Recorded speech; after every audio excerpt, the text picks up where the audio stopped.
Haleluya, damai sejahtera Kristus ada bersama dengan kita semua.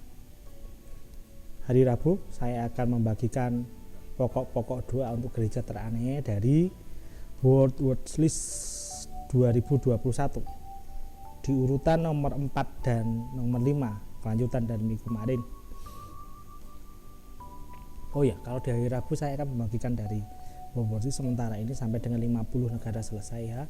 Sementara kalau di hari Sabtu saya akan membagikan beberapa berita-berita terbaru tentang gereja teraniaya. Mohon diikuti di channel ini. Jika Anda punya hati seperti saya, bersama-sama dengan saya berdoa untuk gereja-gereja teraniaya. Di peringkat keempat ada Libya. Menurut statistikanya ada 0,5% orang Kristen di Libya, tetapi diperkirakan hanya ada sekitar 150 orang Kristen yang asli warga negara Libya. Sisanya itu ekspatriat atau pekerja migran ya, atau pekerja migran ya. Di Libya membagikan iman kekristenan itu adalah tindakan yang ilegal secara hukum.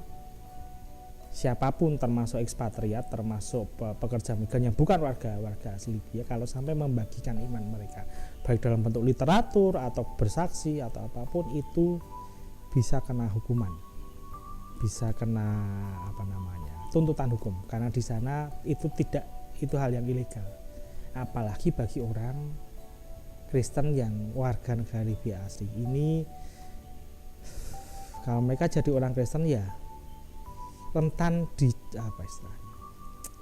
resiko diculik, resiko dibunuh oleh para militan itu sangat tinggi. Maka berdoa supaya di balik tekanan yang besar ini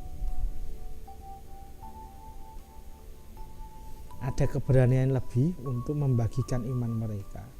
Terutama sebenarnya membagikan iman itu lebih bebas waktu mereka ada di dalam penjara. Jadi mereka sudah terlanjur di penjara, kita berdoa supaya di sana mereka bisa membagikan iman. Negara ini sekian lama kehilangan kedamaian, kehilangan stabilitas politik, hampir masuk ke wilayah anarki. Jadi berdoa supaya ada kondisi yang lebih baik di negara Libya ini.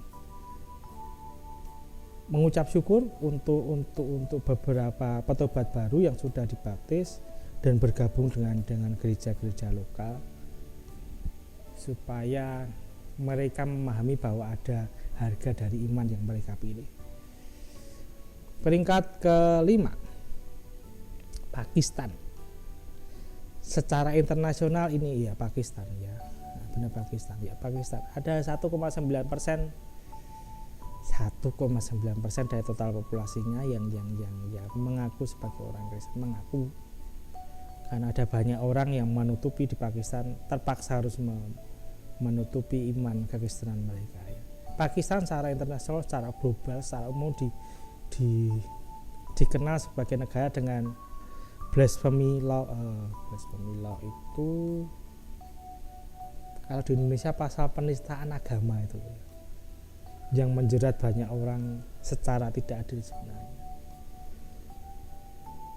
Ada banyak kasus di Pakistan ini dipakai untuk menjerat orang Kristen, menghukum orang Kristen, sampai kepada ada sekian banyak yang dihukum mati karena hukum penistaan agama ini. Di Pakistan orang Kristen itu dianggap sebagai warga negara kelas kedua ya. Kalau dapat pekerjaan ya umumnya orang Kristen ini dapat pekerjaan rendahan, pekerjaan kasar gitu ya. Dan seringkali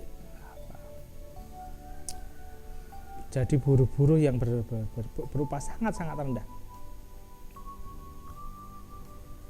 Berdoa supaya dalam kondisi semacam ini,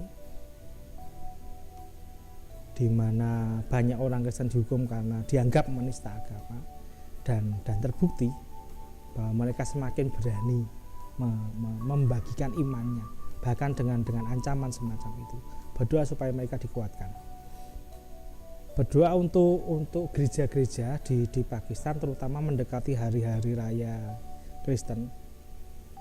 Ancaman perusakan gedung gereja, ancaman pemboman gedung gereja itu sangat nyata, semakin intens di mendekati hari raya Kristen, khususnya kepada kaum wanita berlatar belakang muslim yang jadi petobat baru.